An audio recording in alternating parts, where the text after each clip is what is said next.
प्यारे विद्यार्थियों सत श्री अकाल। मैं मनजीत लाजमी पंजाबी श्रेणी 11ਵੀਂ ਲੈ ਕੇ ਹਾਜ਼ਰ ਹਾਂ।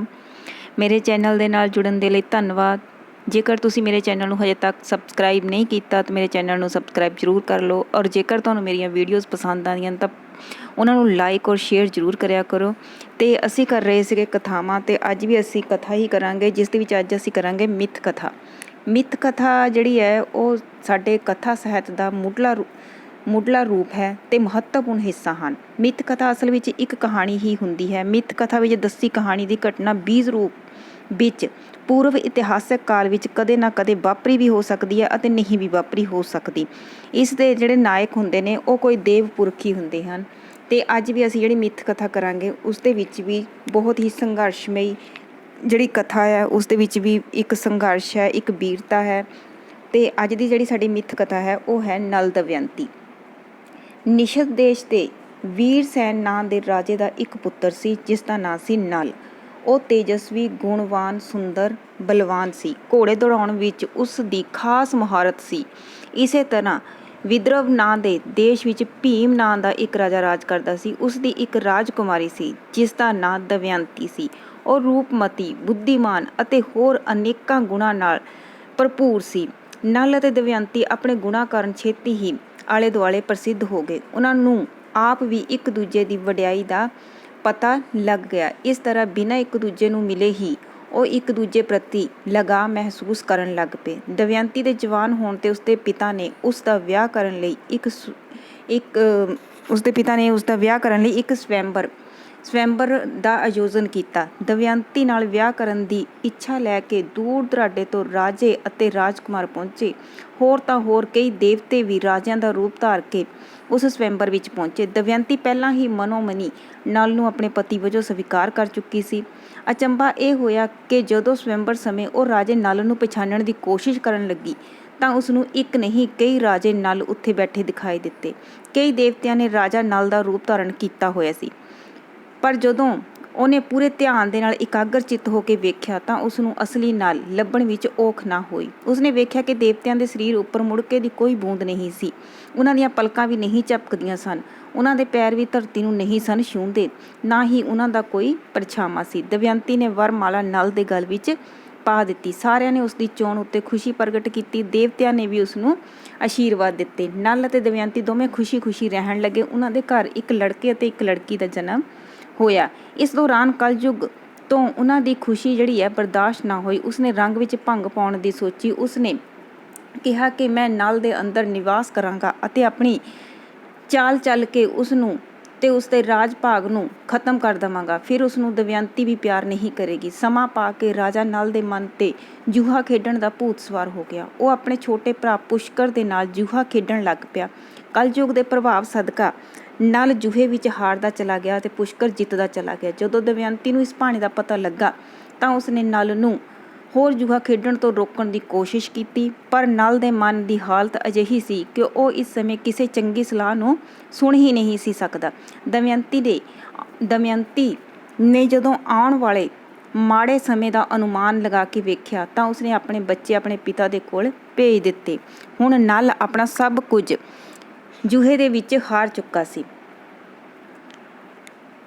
ਬਸ ਉਹ ਆਪ ਸੀ ਅਤੇ ਇੱਕ ਦਮਯੰਤੀ ਸੀ। ਦੋਹਾਂ ਕੋਲ ਇੱਕ ਇੱਕ ਬਸਤਰ ਸੀ। ਪੁਸ਼ਕਰ ਨੇ ਨਲ ਦਾ ਰਾਜ ਜਿੱਤਣ ਪਿੱਛੋਂ ਜਨਤਾ ਨੂੰ ਹੁਕਮ ਕਰ ਦਿੱਤਾ ਕਿ ਨਲ ਅਤੇ ਦਮਯੰਤੀ ਨੂੰ ਕਿਸੇ ਪ੍ਰਕਾਰ ਦੀ ਸਹਾਇਤਾ ਨਾ ਦਿੱਤੀ ਜਾਵੇ, ਇੱਥੋਂ ਤੱਕ ਕਿ ਅੰਨ ਪਾਣੀ ਵੀ ਨਾ ਦਿੱਤਾ ਜਾਵੇ। ਨਲ ਆਪਣਾ ਰਾਜ ਛੱਡ ਕੇ ਜੰਗਲ ਜਾਣ ਲਈ ਤੁਰ ਪਿਆ ਤਾਂ ਦਮਯੰਤੀ ਵੀ ਉਸ ਦੇ ਨਾਲ ਤੁਰ ਪਈ। ਨਲ ਨੇ ਉਸਨੂੰ ਆਪਣੇ ਨਾਲ ਆਉਣ ਤੋਂ ਰੋਕਦਿਆਂ ਕਿਹਾ ਕਿ ਉਹ ਆਪਣੇ ਪਿਤਾ ਕੋਲ ਚਲੀ ਜਾਵੇ।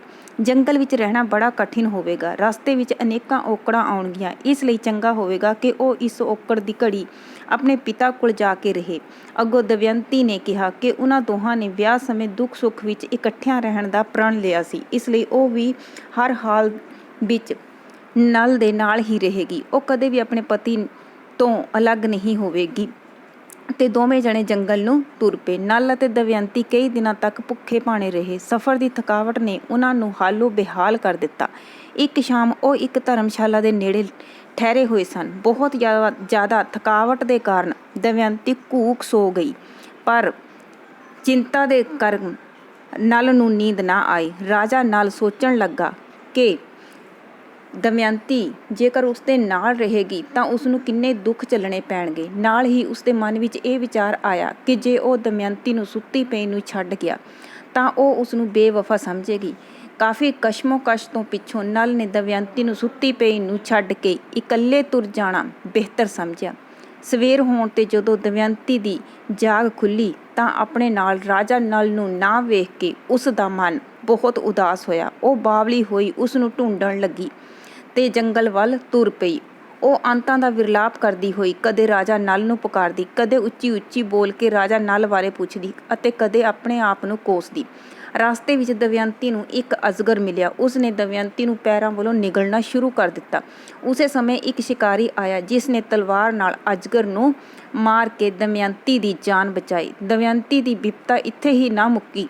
ਜਿਹੜੇ ਸ਼ਿਕਾਰੀ ਨੇ ਉਸਦੀ ਜਾਨ ਬਚਾਈ ਸੀ ਉਸਦੇ ਮਨ ਵਿੱਚ ਦਮਯੰਤੀ ਪ੍ਰਤੀ ਮੰਦ ਭਾਵਨਾ ਆ ਗਈ, ਪਰ ਉਹ ਉੱਚੇ ਆਚਰਣ ਵਾਲੀ ਦਮਯੰਤੀ ਵਿੱਚ ਇੱਕ ਅਥਾਹ ਸ਼ਕਤੀ ਪੈਦਾ ਹੋ ਗਈ ਤੇ ਉਸਨੇ ਸ਼ਿਕਾਰੀ ਨੂੰ ਮਾਰ ਮੁਕਾਇਆ। ਰਾਜਾ ਨਲ ਦੀ ਭਾਲ ਵਿੱਚ ਦਮਯੰਤੀ ਰੋਂਦੀ ਕੁਰਲਾਉਂਦੀ ਜੰਗਲ ਵਿੱਚ ਭਟਕਦੀ ਰਹੀ। ਉਸਦੇ ਮਨ ਦੀ ਹਾਲਤ ਅਜਿਹੀ ਹੋ ਗਈ ਕਿ ਉਹ ਜੰਗਲ ਦੇ ਬਿਰਖਾਂ, ਬੂਟਿਆਂ ਤੇ ਪਰਬਤਾਂ ਅੱਗੇ ਪੁਕਾਰ ਕਰ ਕਰਕੇ ਰਾਜਾ ਨਲ ਬਾਰੇ ਪੁੱਛਦੀ। ਜੰਗਲ ਵਿੱਚ ਉਸਨੂੰ ਕਈ ਰਿਸ਼ੀ ਮੁਨੀ ਮਿਲੇ ਜਿਨ੍ਹਾਂ ਨੇ ਉਸ ਦਾ ਹਾਲ ਸੁਣ ਕੇ ਉਸ ਦਾ ਧੀਰਜ ਬਣਾਉਣ ਦੀ ਕੋਸ਼ਿਸ਼ ਕੀਤੀ। ਫਿਰ ਇੱਕ ਕਾਫਲੇ ਨਾਲ ਉਹ ਚੇਦੀ ਰਾਜ ਦੀ ਰਾਜਧਾਨੀ ਪਹੁੰਚ ਗਈ। ਇੱਥੋਂ ਦੀ ਰਾਜਮਾਤਾ ਦਮਯੰਤੀ ਦੀ ਮਾਸੀ ਸੀ। ਉਸਨੇ ਦਮਯੰਤੀ ਨੂੰ ਆਪਣਤ ਤੇ ਪਿਆਰ ਨਾਲ ਆਪਣੇ ਕੋਲ ਰੱਖਿਆ। ਕੁਝ ਦਿਨਾਂ ਪਿੱਛੋਂ ਰਾਜਮਾਤਾ ਨੇ ਦਮਯੰਤੀ ਨੂੰ ਉਸਦੇ ਪਿਤਾ ਕੋਲ ਪਹੁੰਚਾ ਦਿੱਤਾ। ਦਮਯੰਤੀ ਦੇ ਪਿਤਾ ਨੇ ਆਪਣੇ ਰਾਜ ਦਰਬਾਰ ਦੇ ਬ੍ਰਾਹਮਣ ਰਾਜਾ ਨਲ ਦੀ ਭਾਲ ਵਿੱਚ 4 ਸਫੇਰੇ ਭੇਜ ਦਿੱਤੇ। ਉੱਧਰ ਰਾਜਾ ਨਲ ਅਨੇਕ ਤਰ੍ਹਾਂ ਦੇ ਕਸ਼ਟ ਝੱਲਦਾ ਹੋਇਆ ਰਾਜਾ ਰਿਤੂਪਰਣ ਕੋਲ ਚਲਾ ਗਿਆ। ਇੱਥੇ ਉਹ ਘੋੜੇ ਹਿੰਕਣ ਦਾ ਮਾਹਰ ਹੋਣ ਕਰਕੇ ਭੇਸ ਬਦਲ ਕੇ ਘੋੜਿਆਂ ਦੇ ਵਾਹਕ ਵਜੋਂ ਨੌਕਰੀ ਕਰਨ ਲੱਗਿਆ। ਉਂਝ ਉਸ ਦੀ ਹਾਲਤ ਬਹੁਤ ਖਰਾਬ ਹੋ ਚੁੱਕੀ ਸੀ। ਉਸ ਦਾ ਖੂਬਸੂਰਤ ਸਰੀਰ ਬੇਪਛਾਣ ਹੋ ਗਿਆ ਸੀ। ਇਸ ਦੌਰਾਨ ਰਾਜਾ ਭੀਮ ਦਾ ਇੱਕ ਬ੍ਰਾਹਮਣ ਰਾਜਾ ਰਿਤੂਪਰਣ ਕੋਲ ਆਇਆ। ਰਾਜਾ ਨਲ ਜੋ ਉੱਥੇ ਘੋੜਿਆਂ ਦੇ ਵਾਹਕ ਦੇ ਤੌਰ 'ਤੇ ਰਹਿੰਦਾ ਸੀ ਨਾਲ ਗੱਲਬਾਤ ਕਰਦਿਆਂ ਉਸ ਬ੍ਰਾਹਮਣ ਨੂੰ ਸ਼ੱਕ ਪੈ ਗਿਆ ਕਿ ਇਹ ਰਾਜਾ ਨਲ ਹੈ। ਉਸਨੇ ਵਾਪਸ ਜਾ ਕੇ ਉਸ ਦਾ ਹੁਲੀਆ ਦਮਯੰਤੀ ਨੂੰ ਦੱਸ ਦਿੱਤਾ। ਦਮਯੰਤੀ ਨੇ ਰਾਜਾ ਨਲ ਨੂੰ ਮੁੜ ਮਿਲਣ ਲਈ ਅਤੇ ਉਸ ਦੇ ਰਾਜਾ ਨਲ ਹੋਣ ਬਾਰੇ ਪੂਰੀ ਤਸੱਲੀ ਕਰਨ ਲਈ ਸਵੈੰਬਰ ਦਾ ਐਲਾਨ ਕੀਤਾ। ਇਸ ਸਵੈੰਬਰ ਵਿੱਚ ਪਹੁੰਚਣ ਲਈ ਕੇਵਲ 1 ਦਿਨ ਦਾ ਸਮਾਂ ਦਿੱਤਾ ਗਿਆ ਸੀ। ਇਸ ਨੇ ਸਵੈੰਬਰ ਦਾ ਸੁਨੇਹਾ ਕੇਵਲ ਰਾਜਾ ਰਿਤੂਪਰਣ ਨੂੰ ਹੀ ਭੇਜਿਆ। ਰਿਤੂਪਰਣ ਬੜਾ ਹੈਰਾਨ ਹੋਇਆ ਕਿਉਂਕਿ ਸਵੈੰਬਰ ਵਿੱਚ ਪਹੁੰਚਣ ਲਈ ਸਮਾਂ ਤਾਂ 1 ਦਿਨ ਦਾ ਹੀ ਸੀ। ਰਾਜਾ ਨਲ ਨੇ ਰਿਤੂਪਰਣ ਨੂੰ ਕਿਹਾ ਕਿ ਉਹ ਫਿਕਰ ਨਾ ਕਰੇ, ਉਹ ਰਿਤੂਪਰਣ ਨੂੰ ਸਵੈੰਬਰ ਵਿੱਚ ਠੀਕ ਸਮੇਂ ਪਹੁੰਚਾ ਦੇਵੇਗਾ। ਅਸਲ ਵਿੱਚ ਦਮਯੰਤੀ ਨੇ ਇਹ ਸਵੈੰਬਰ ਰਾਜਾ ਨਲ ਦੀ ਪਛਾਣ ਕਰਨ ਲਈ ਹੀ ਰੱਖਿਆ